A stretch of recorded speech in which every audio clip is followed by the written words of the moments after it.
같이 묵상으로 기도하시고 수요 상음에 하나님께 예배하겠습니다.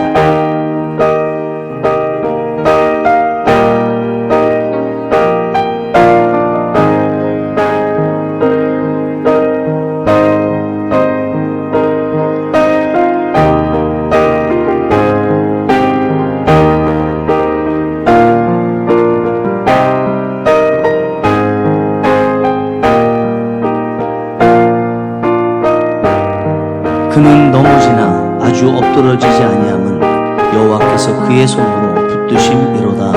아멘. 우리를 세상 가운데 있을 때에도 언제나 함께 하시며 붙들어 주시고 거룩하신 삼일째 하나님의 존전에 나올 수 있도록 은혜 베풀어 주신 하나님 아버지, 은혜에 감사를 드립니다. 이 시간 하나님을 뵙는 귀한 시간 될 수 있도록 도와주시고 저희의 영과 혼과 육이 하나님을 온전히 찬양할 수 있도록 나팔수의 은혜를 허락하여 주옵소서. 예수님의 이름으로 기원하옵나이다. 아멘. 찬송가 503장입니다.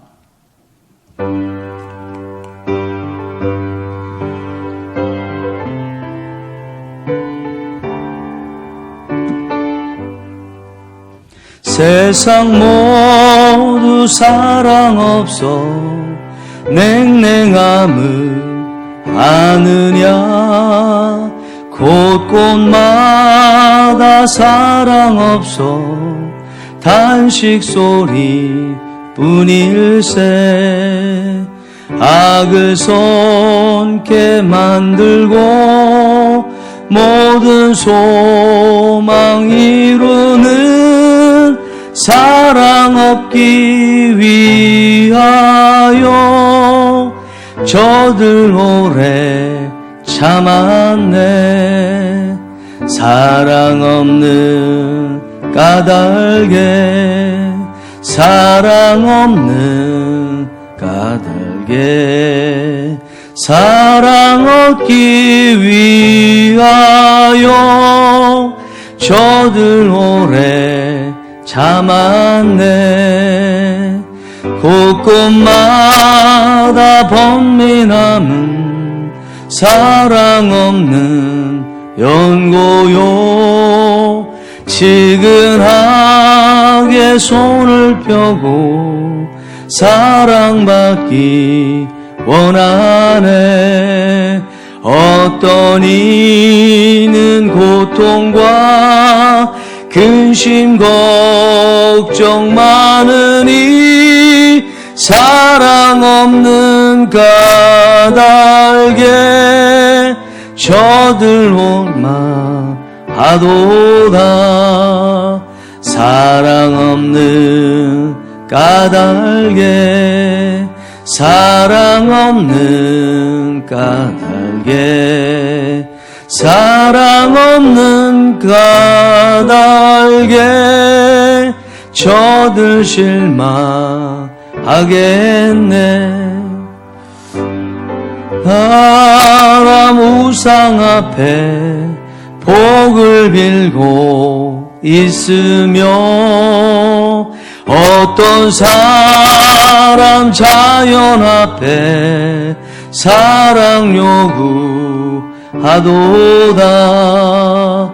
먼저 믿는 사람들 예수 사랑 가지고 나타내지 않으면 저들 실망하겠네. 예수 사랑 가지고 예수 사랑 가지고 나타내지 않으면 저들 실망하겠네. 기갈 중에 있는 영혼 사랑받기 원하며 아이들도 소리질러 사랑받기 원하네. 저들 소리 들을 때 나가서 도와줍시다. 만민 중에 나가서 예수 사랑 전하세. 예수 사랑 전하세. 예수 사랑 전하세. 만민 중에 나가서 예수 사랑 전하세. 우리와 언제나 함께 하시는 임마누엘의 하나님, 삶의 고비마다 함께 하셨고 탄식이 눈물로 번져가는 고통의 순간에도 함께 하셨음을 고백합니다. 그리고 저물어가는 2020년도의 끝자락에서 여기까지 함께 하신 에베네셀 하나님의 신실하심을 고백해 하시니 감사드립니다. 아멘. 우리의 일상을 완전히 장악하고 통제했던 코로나 바이러스로 인해 올 한 해가 어떻게 흘러갔는지 실감이 나지 않는 연말을 맞이하게 되었습니다. 기도하지 않는 입술을 마스크로 가릴 수 있었고 찬양과 감사와 기쁨을 잃어버린 채 굳어진 얼굴로 예배드릴 수 있었습니다. 모든 원인을 무능한 정부 탓으로, 코로나의 탓으로, 교회를 핍박하는 세상 탓으로 돌리면서도 무뎌진 나의 믿음과 타성에 젖은 신앙생활을 탓한 적은 손가락으로 헤아릴 정도였습니다. 이런 환경 속에서 이만하면 된 것 아니냐, 그렇게 반문하는 세상 사람들의 고백과 우리 일상이 하나도 다를 것 없이 너무나 닮아서 부끄럽고 죄송할 뿐입니다. 한없는 자비로 용서하시고 우리를 긍휼히 여겨 주시옵소서. 아멘. 이렇게 척박했던 2020년의 시간을 돌아보니 감사할 조건이 많지 않았던 가운데서도 주님이 함께 계셨다는 그 사실 하나가 무엇보다 소중한 감사의 제목이라는 것을 알게 하심을 감사드립니다. 아멘. 믿음의 진보도 없었고 전도의 풍성한 열매도 없었으며 부흥의 놀라운 역사도 이루지 못한 우리였지만 작은 능력을 가지고도 주님을 향한 진심을 지켰던 빌라델비아 교회와 같이 주님의 사랑을 한없이 누리는 동산교회와 성도가 되게 하여 주시옵소서. 아멘. 산마의 하나님, 2020년 수학능력 시험이 드디어 내일로 다가왔습니다. 우리 교회에서도 수험생 8명이 시험을 치르게 됩니다. 학창시절의 마지막 순간이며 사회를 향해 첫 발걸음을 떼는 시험입니다. 여지껏 함께하신 에베네셀의 하나님께서 산마의 하나님으로 고사장에 임재하여 주시옵소서. 아멘. 여지껏 최선을 다해 준비한 그 실력들보다 하나님을 먼저 부르고 은혜를 먼저 구하는 갈급한 목소리가 주님 귀에 찬양으로 울려 퍼지게 하여 주시옵소서. 아멘. 다른 어떤 것보다 먼저 듣는 마음을 구했던 솔로몬처럼 지혜롭고 청명한 마음을 얻는 은혜를 부어 주시옵소서. 아멘. 두려움은 사라지게 하시고 믿음의 확신으로 기쁨이 충만하여 시험의 시작부터 끝까지 영으로 찬양하고 깨어있게 하여 주시옵소서. 아멘. 이 시간 담임 목사님을 통해 하나님의 말씀을 듣습니다. 우리 모두가 들을 수 있도록 귀를 열어주시고 믿음의 눈을 들어 말씀해 주시고 또한 이루시는 하나님을 바라보는 시간 되게 하여 주시옵소서. 아멘. 지혜와 계시의 영으로 말씀 전하시는 목사님께 임하여 주옵시고 성령의 인도하심을 날마다 구하고 따르는 삶이 되시도록 은혜를 베풀어 주시옵소서. 아멘. 우리 안에서 예배를 방해하는 모든 견고한 진들을 하나님의 능력으로 무너뜨리시며 예배의 순서 속에 부으시는 은혜가 질서 있게 흘러가게 하여 주시옵소서. 아멘. 모든 간구와 소원을 오직 주님께 아뢰이며 거룩하신 예수님의 이름으로 기도드립니다. 아멘.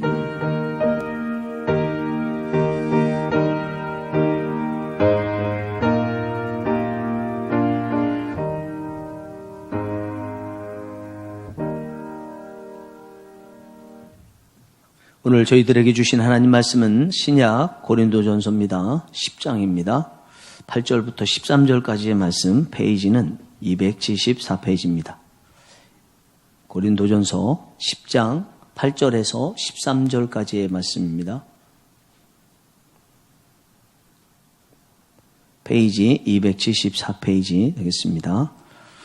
한 절씩 교독하겠습니다. 그들 중에 어떤 사람들이 음행하다가 하루에 2만 3천 명이 죽었나니 우리는 그들과 같이 음행하지 말자.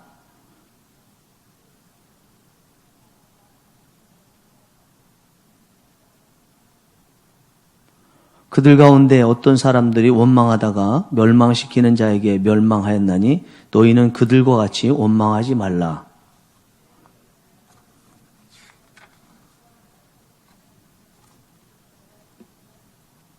그런즉 손줄로 생각하는 자는 넘어질까 조심하라. 사람이 감당할 시험 밖에는 너희가 당한 것이 없나니 오직 하나님은 미쁘사 너희가 감당하지 못할 시험 당함을 허락하지 아니하시고 시험 당할 즈음에 또한 피할 길을 내사 너희로 등이 감당하게 하시느니라. 아멘. 본문이 잘못된 거 아니죠? 네. 오늘 말씀의 제목은 우상숭배입니다. 우리 하나님의 자녀들이 가장 경계해야 될 것은 우상을 숭배하는 것입니다.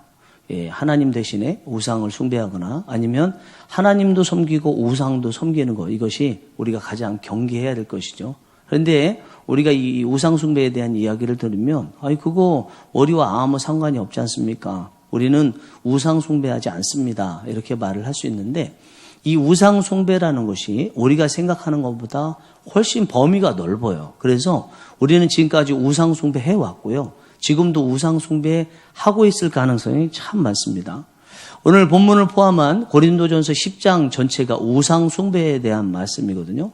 이 말씀을 본다든지 아니면 다른 말씀 성경 구절을 보아도 우리가 우상 숭배하고 있었구나 이렇게 느껴지는 일들이 굉장히 많이 있습니다. 오늘 7절 말씀을 보시면 그들 가운데 어떤 사람들과 같이 너희는 우상 숭배하는 자가 되지 말라. 기록된 바 백성이 앉아서 먹고 마시며 일어나서 뛰논다 함과 같으니라. 이거는 출애굽한 이스라엘 백성들이 홍해를 건너고 나서 광야에서 우상 숭배를 했다는 내용을 빗대어서 지금 고린도 교회에 대해서 사도 바울이 말하는 것입니다. 이 고린도 교회에 대해서 사도 바울이 지난 8장에 얘기했던 거, 9장 말고요. 8장에 이야기했던 것이 고린도 교회 성도들은 우상의 제물 먹는 것에 대해서 서로 두 부류로 나눠서 다투고 있었는데 한 부류는 하나님이 주신 음식은 무엇이든지 먹어도 된다. 한쪽에서는 안 된다. 그렇게 얘기해서 서로 다퉜는데 사도 바울이 말하는 것은 어떤 음식이든지 다 먹어도 된다라고 말씀을 했습니다. 그것이 실질적으로 옳다는 거죠. 그래서 그 사도 바울의 정말 말대로 고린도 교회 일부의 성도들은요, 우상의 제물 먹는 것이 가하기 때문에 그 자유를 얻어서 마음껏 우상의 제물을 먹었는데 심지어 우상의 제물이 나오고 있는 우상 숭배를 하고 있는 제사 있는 곳까지 갔어요. 그러니까 제사 지내는 곳, 그것도 하나님이 아니고 히랍의 그리스의 우상들을 향해서 제사 지내는 그곳까지 가서 그곳에 있었던 거예요. 그곳에서 제사까지 드렸느냐? 그거는 잘 모르겠지만 그것에 대해서 지금 사도 바울은요, 그거는 우상 숭배할 가능성이 많다는 것입니다. 그래서 우상 숭배하지 말라 이렇게 말을 하는 것입니다. 그러면서 오늘 8절부터 본문에 들어와서 8절, 9절, 10절에 들어와서 이 우상 숭배가 무엇인가 우리가 듣기에 이것도 우상 숭배인가? 이렇게 느껴지는 것이 있는데 8절에서는 음행을 말해요. 음행도 우상 숭배라는 거예요. 두 번째 9절에서는 하나님을 시험하는 것도 우상숭배고요. 10절에서는 하나님을 원망하는 것도 우상숭배다. 이렇게 말씀하고 있습니다. 여러분들이 느끼시기에도 음행하는 거, 또 하나님을 시험하는 거, 하나님께 불평불만하고 원망하는 거, 이게 뭐 우상숭배입니까? 이렇게 생각되지 않습니까? 그런데 이것이 우상숭배라는 거예요. 왜냐하면 하나님이 뜻하신 것 외에 다른 것을 따르고 특히 그것이 사탄마귀가 우리 안에서 하나님의 말씀 대신에 사탄마귀를 따르도록 유혹해서 그 유혹에 따라서 했다면 그것은 분명히 우상숭배라고 말을 하고 있습니다. 자, 그런데 이 우상숭배가 고린도 교회 성도들이 주 안에서 어떤 음식이든지 먹어도 되는 그 자유를 가지고 행동했더니 그것이 우상숭배가 되었다. 그러면 이제 오늘 본문 말씀에서 우리가 딱 드는 마음은요, 자유를 남발하면 안 되구나. 이것을 느낄 수 있는데, 그러나 이게 이제 1절에서 7절까지의 말씀하고 오늘 본문하고 이렇게 곁들여서 보면요, 좀 한층 좀 더 나갈 수가 있습니다. 오늘 저희가 8절부터 본문을 봤는데 5절을 보면 이 출애굽한 이스라엘 백성들이 광야에서 멸망했던 내용이 나와요. 그러면 그 앞에 1절에서 4절의 내용은 뭐가 나오냐면 출애굽한 이스라엘 백성들이 홍해 앞에 있을 때 하나님께서 홍해를 갈라주셔서 이스라엘 백성들이 기쁘고 감사하는 마음으로 그 홍해를 건넜다는 거예요. 여러분 그게 출애굽기 14장에 나온 거 아시죠? 15장에 가면 홍해를 건너서 미리암이라든가 그리고 모세가 노래를 지어서 춤을 추고 백성들도 함께 춤을 추잖아요. 이게 1절에서 4절의 내용이에요. 오늘 본문 아니고 그 앞에. 그런데 그 내용 하면서 5절에 들어가면 그러나라고 하면서 갑자기 분위기가 싸하게 반전이 되죠. 그러면서 너희들이 하나님을 받아들이지 않았기 때문에 멸망한다 이렇게 말씀하고 있습니다. 자, 그렇다면요, 오늘 이 본문의 말씀이라는 것은 이 우상숭배가 결부되어 있는데, 우상숭배가 1절에서 4절에서 하나님께 은혜를 받고 충만하고 찬양하고 나서 바로 다음 절인 5절에서 멸망했다는 것은 우리가 시사하는 바가 크다. 이것을 시사하는 것을 한마디로 오늘 본문의 12절 말씀에 이렇게 저는 표현하고 있다고 생각합니다. 그런즉 선줄로 생각하는 자는 넘어질까 조심하라. 1절에서 4절에서 홍해의 기적을 맛보고 섰다고 생각했던 사람들이 이제는 5절에 가서 광야길로 무사히 들어가고 나니까 거기서 하나님을 앞에 두고 음행을 하고 원망을 하고 하나님을 의심하고 이런 일을 했다는 거예요. 이게 우상숭배라는 것입니다. 그래서 지금 이 말을 하고 있는 사도 바울이 고린도 교회 형편에 대해서 어떤 음식이든지 먹어도 된다고 하면서 우상의 제사 드리는 그곳에 있는 그렇게 자유를 가지고 잘못 활용하고 그리고 섰다고 생각하는 것을 넘어지도록 하는 것을 이게 우상숭배다라고 말을 하고 있습니다. 그렇다면 우리가 결국은 이제 오늘 본문에서 고린도 교회 성도들이 넘어진 거거든요. 잘 섰다고 생각했는데 넘어졌는데 그러면 우리는 넘어지지 않는 방법이 무엇일까? 어떻게 하면 넘어지지 않을까? 그것은 서면 그 다음은 넘어지는 것이라는 것을 명심해야 하면 된다고 생각해요. 일단은요. 네, 서면 반드시 넘어진다. 본문에서 사도 바울이 출애굽한 이스라엘 백성들이 홍해를 무사히 건너고 그리고 나서 광야에 들어가서는 하나님을 버리고 하나님을 거부해서 이렇게 멸망하게 됐다는 이것을 고린도 교회의 우상의 재물 먹는 것 같고 이렇게 겸했다는 것은 다시 이야기하면 12절 말씀처럼 선줄로 생각하는 자는 넘어질까 조심하라. 이 말씀과 연결했다는 것은요. 이것은 단순하게 그때 당시에 출애굽한 이스라엘 백성들의 한정된 내용이 아니라는 것입니다. 누구든지 섰다 싶으면 넘어질 수 있다는 것입니다. 누구든지 가졌다 싶으면 빼앗길 수 있고요. 누구든지 성공했다 싶으면 실패할 수 있다는 것입니다. 이것은 넘어지는 사람이 따로 있고 넘어질 때가 따로 있고 넘어질 장소가 따로 있다 이게 아니죠. 누구나 다 넘어질 수 있고 누구나 언제나 다 넘어질 수 있고 또 어디서나 다 넘어질 수 있다는 거죠. 굳이 때가 있다고 한다면 한 가지 때가 있겠죠. 섰다고 생각할 그때는 여지없이 넘어질 수 있다라는 것입니다. 그래서 사도 바울도 이것을 잘 알았기 때문에 사도 바울 같으면 얼마나 위대한 사람입니까? 우리가 본받고 싶은 사람.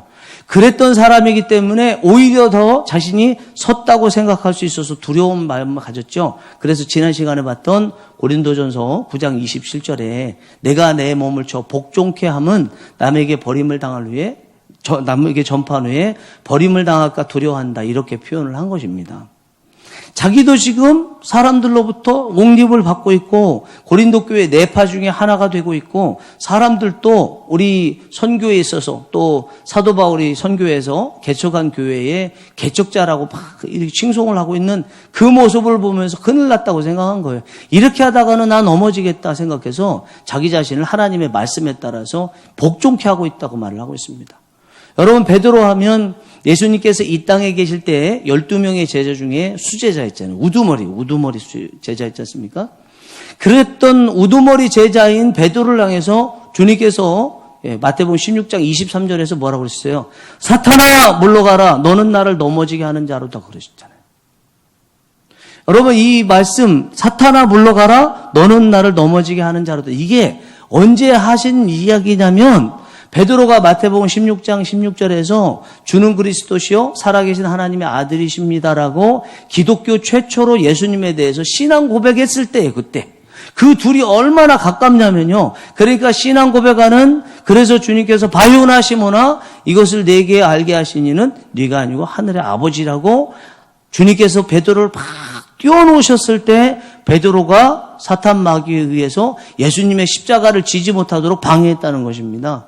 이 순서가 그냥 멀리 있고 아이고 칭송받았다가 나중에 주님으로부터 이렇게 책망을 받은 게 별 상관이 없구나가 아니라 같은 마태복음 16장이 있다는 거예요. 마태복음 16장에 칭송을 받았더니 23절에 주님으로부터 칭송을 받은 게 무색할 만큼 사탄아 물러가라라는 책망을 받았다는 것입니다. 이게 무슨 말씀이겠습니까? 우리가 서게 되면 넘어질 가능성이 많고 넘어지는 것이 다음 수순이라는 거죠. 지금까지 기독교 역사에서 수없이 많은 위대한 분들이 있었습니다. 그 위대한 분들이 마치 전혀 기억나지 않을 만한, 또 나쁜 일들로 기억할 만한 그런 분들이 많이 있었어요. 여러분, 그분들도 다 그러셨어요. 남들은 다 넘어질지라도 나는 넘어지지 않겠습니다 하는 베드로와 같은 그렇게 호언장담을 했었거든요.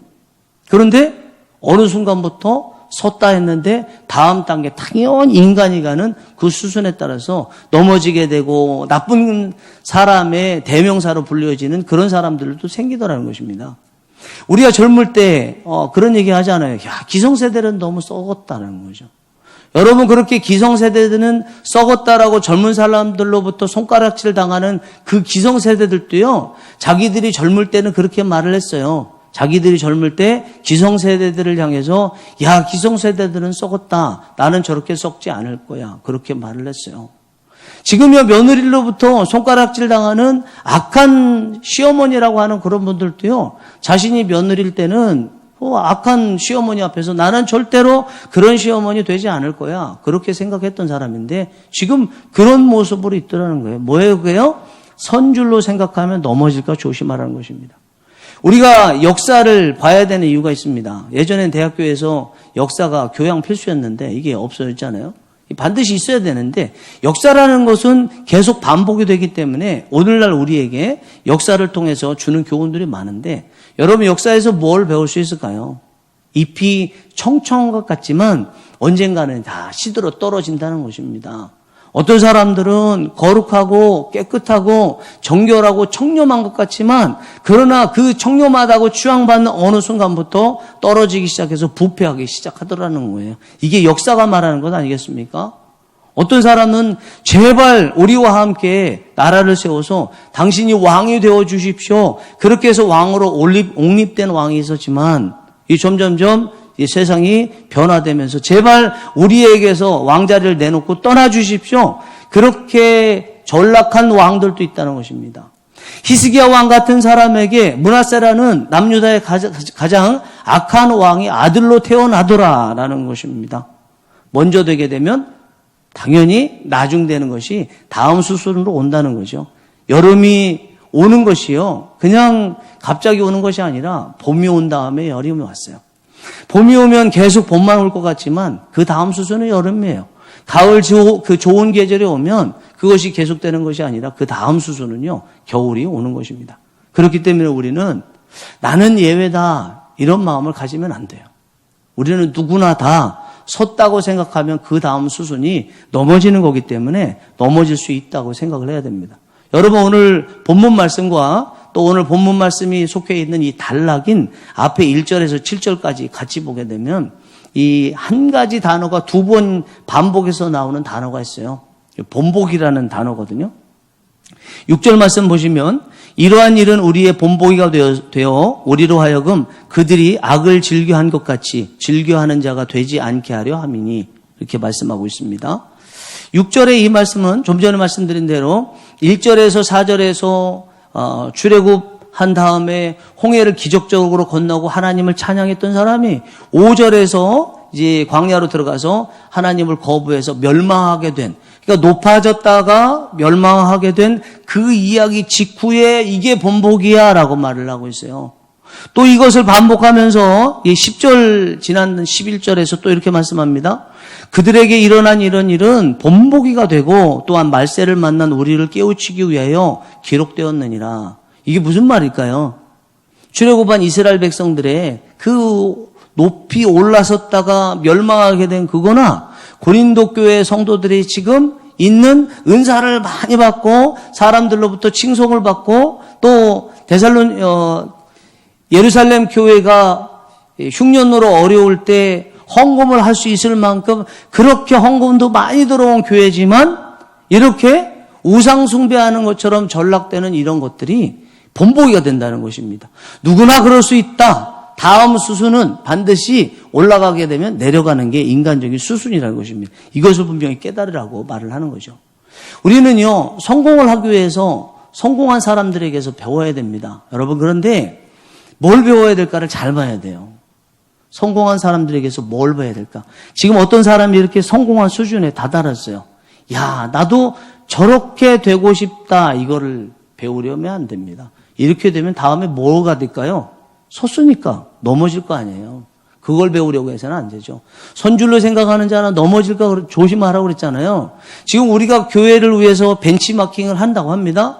정말 성공한 교회, 정말 하나님께서 인정하시는 그런 교회든지 아니면 부흥한 교회들을 정말 배우고 부러워하고 또 노력을 해야 되는데 그 교회들의 그런 모습을 부러워할 게 아니에요. 그런 모습을 부러워할 것이 아니라 그런 모습을 일구었던 그 목사님들과 성도님들 사람을 부러워해야 돼. 사람을. 어떻게 일구었겠어요? 설 때까지 설 수밖에 없는 사람, 그런 사람들이기 때문에 성공했을 거 아니겠어요? 그런데 우리 자칫하면 어떻게 하면 저거 성공했을까? 성공한 그것에 대해서 부러움을 가질 수 있는데 사람을 배우려고 노력해야 된다는 것입니다. 그 교회에도 성공한 분들도요. 지금까지 성공했던 것에 대해서 섰다고 생각하지 않고 그 성공할 때 가졌던 겸손한 심령, 그 심성, 그리고 그런 삶의 양태를 가지게 되면 계속 성공할 수 있어요. 아직 안 섰는걸요? 서야 넘어지는 것인데 이분들이 남들이 보기에는 섰다고 생각하지만 아닙니다. 나는 서지 않았습니다. 나는 아직도 부족합니다. 하나님 앞에 나는 아무것도 아닙니다. 나는 멸망해야 되겠고 우리 주님만이 흥하셔야 됩니다. 이런 마음을 지금도 가지고 있다면요. 그 교회는요. 계속 서 나가는 거예요. 우리가 그런 마음을 배울 수 있다면 우리는요. 넘어지는 기회 없습니다. 서는 기회 있고 점점점 성장하는 기회만 있을 수 있습니다. 여러분 누구나 거의 예외 없이 선 다음에는 넘어집니다. 이거는 키가 큰 다음에 점점 나이가 먹어가면서 골다공증이 생기고 그래서 키가 줄어든다. 이런 것만 말하는 것도 아니죠. 또 건강만을 말하는 것도 아닙니다. 우리의 마음가짐과 삶의 태도를 말하는 거예요. 우리 마음가짐과 삶의 태도가 조금 쓰면요. 그다음부터 점점점 넘어지게 되어 있습니다. 그러나 우리 하나님의 자녀들은 한 가지 다행인 것이 있어요. 그거는 예수 그리스도를 믿으면서 우리는 새롭게 거듭났다는 거죠. 새롭게 거듭났다. 이게 중요하죠. 우리는 예수 그리스도를 믿어서 새롭게 거듭나서 우리는 내 안에서 선줄로 생각하는 그 교만한 마음도 있지만 그러나 성령님께서 끊임없이 보여주시는 예수님의 마음, 거듭났기 때문에 원래 태어난 우리의 본성이 아니라 새롭게 주신 성령에 의한 예수 그리스도를 닮은 본성에 따라서 섰다고 생각하지 않고 계속 겸손하려는 이 마음이 있죠. 어떤 마음을 선택하느냐에 따라서 우리는 넘어지는 자가 아니라 계속 서나가는 자가 될 수 있습니다. 그래서 우리가 가져야 되는 마음이요. 빌립보서 2장 5절의 말씀처럼 너희 안에 이 마음을 품으라. 곧 그리스도 예수의 마음이니 예수의 마음을 품고 살아야 돼요. 예수의 마음이 뭘까요? 이게 빌립보서 2장 5절에서 6절인데 2장 5절인데 6절, 7절, 8절 요 예수의 마음이 뭔지 다음 3절에서 말씀하고 있습니다. 그는 근본 하나님의 본체시나 하나님과 동등됨을 취할 것으로 여기지 아니하시고 오히려 자기를 비워 종의 형체를 가지사 사람들과 같이 되셨고 사람의 모양으로 나타나사 자기를 낮추시고 죽기까지 복종하셨으니 곧 십자가에 죽으심이라. 그러면 우리가 품어야 될 예수의 마음이 뭘까요? 겸손하려는 마음이죠. 자기 자신을 자꾸 비우려는 마음이죠. 내가 올라갔다고 사람들로부터 칭송을 받을 때 나는 스스로 내려오려는 마음이죠. 그때 내가 내려온 만큼 우리 하나님께서 예수님을 만물이 다 예수님 앞에 무릎 꿇을 수 있도록 올리시는 거죠. 여러분 이것이 케노시스 아니겠습니까? 자기 비움 아니겠어요? 내 스스로를 자꾸 내렸더니 하나님께서 올리시더라는 것입니다. 나는 망해야 되겠다고 고백을 했더니 주님께서 높아지시면서 나를 가장 높은 사람으로 올려주시더라는 말씀 아니겠습니까? 너희는 먼저 그의 나라와 그의 의를 구하라. 그리하면 이 모든 것을 너희에게 더하시리라. 나는 예수님 바라보고 하나님 바라보고 자꾸 낮아졌더니 하나님께서 나를 높이시더라. 내 스스로가 섰다고 생각하고 높이는 것이 아니라 나는 낮아졌더니 하나님께서 세우시더라. 이런 말씀 아니겠습니까? 여러분, 사랑하는 동산의 가족 여러분, 우리가 앞으로 살아갈 때에 주님 앞에 가는 날까지요, 섰다고 생각해서 넘어지는 다음 수순을 따르지 않게 되는 은혜가 있기 원합니다. 나는 예외라고 생각하지 않고 언제나 겸손하고 하나님 앞에서도 겸손하고 그리고 서로를 바라볼 때 겸손한 눈과 겸손한 마음가짐으로 대할 수 있는 은혜가 있기 원합니다. 우리가 생각보다 가진 것이 없지만 가졌다고 생각합니다. 그러면 정말 가져보지도 않고 우리는 가진 자가 아니라 잃은 자의 삶으로 살 수가 있어요. 그러나 계속 가져도 주님께서 계속 채워주셔서 가진 자의 삶을 살 수가 있습니다.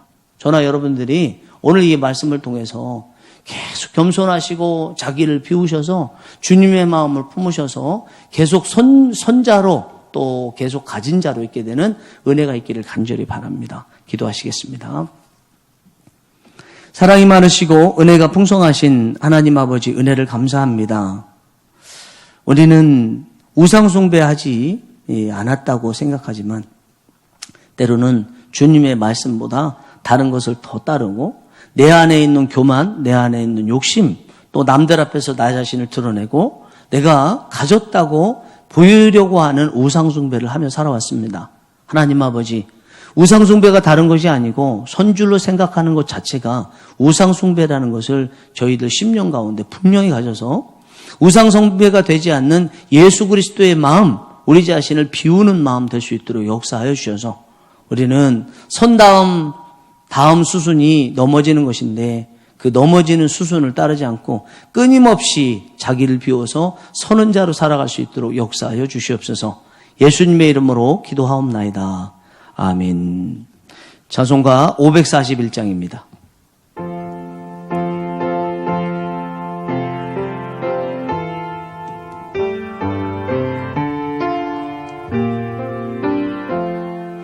꽃이 피는 봄날에만 주의 사랑 있음인가 열매 맺는 가을에만 주의 은혜 있음인가 땀을 쏟는 여름에도 주의 사랑 여전하며 추운 겨울 줄일 때도 주의 위로 변함없네 솔로몬의 부귀보다 욥의 고난 더 귀하고 솔로몬의 지혜보다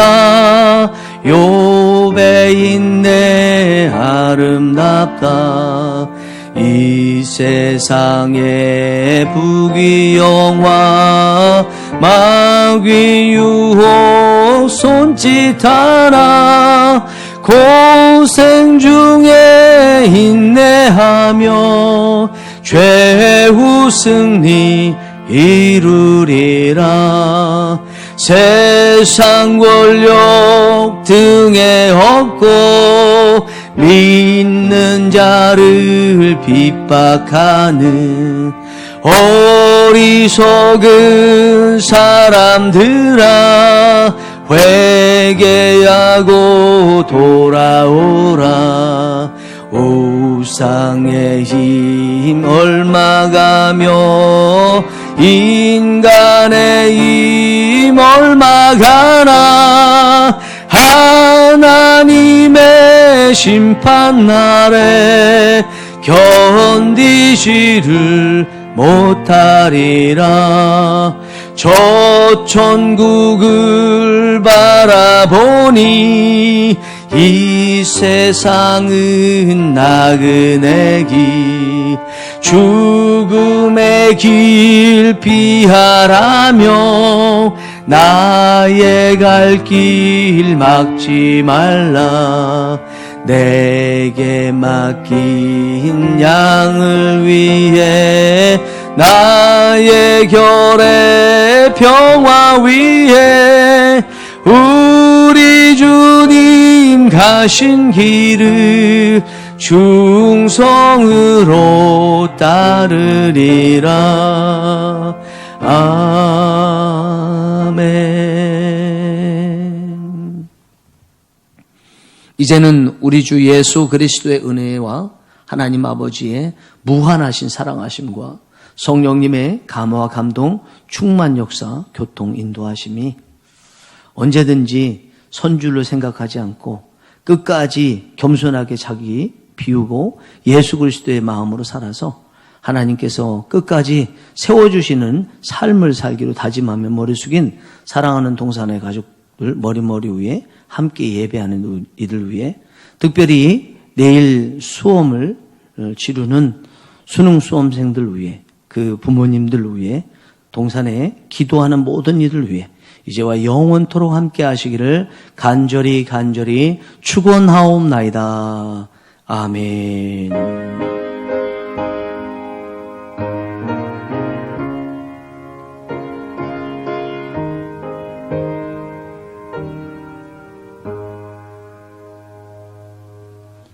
하나님께 영광의 박수 드리겠습니다. 예, 주보 잠깐 보겠습니다. 예, 다른 것보다 다음 주에는 정책당이 있고요. 그리고 내일 수학능력 시험이 있습니다. 8시 반부터 원래는 저희가 모여서 하는데 시험은 8시 40분부터로 알고 있고요. 지금 카톡으로 같이 기도에 동참하실 분들 신청을 받아서 제가 보니까 한 40 몇 분이 지금 참여해서 같이 카톡으로 기도하게 되는 것 같은데 혹시 이 방송을 들으시고 내일 시간마다 같이 기도하기를 원하시는 분들이 계시면 김대현 전도사님에게 신청을 하셔서 함께 카톡을 통해서라도 기도에 동참해 주시기를 당부를 드리겠습니다. 예, 이번 주까지만 마지막으로 추천도서 다시 쓰는 초대 한국교회사 추천을 드립니다. 할 수 있으면 꼭 사서 보시면서 여러분들 우리 한국의 교회의 그 역사를 잘 아시고 또 자부심도 갖게 된 은혜가 있기를 간절히 바랍니다. 우리 서로 인사하겠습니다. 잘 오셨습니다. 네. 한 번 더 인사하겠습니다. 평생 손자로 삽시다. 평생 손자로 삽시다. 네, 다 같이 일어나셔서 배송하심으로 모든 예배를 마치겠습니다.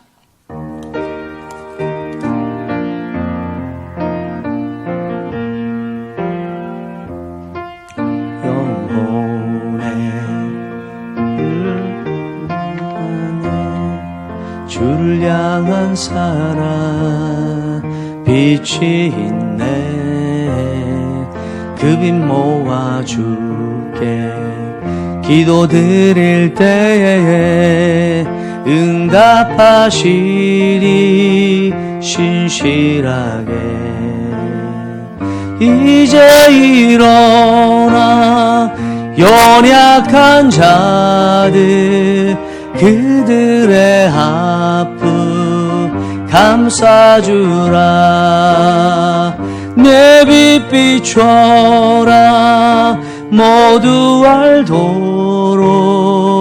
빛을 들고 세상으로 빛을 들고 세상으로. 이제 일어나 소망이 없는 어두운 세상에 나아가라. 내 빛 비춰라. 모두 알도록 빛을 들고 세상으로 빛을 들고 세상으로. 은혜 중에 안녕히 가시기 바랍니다.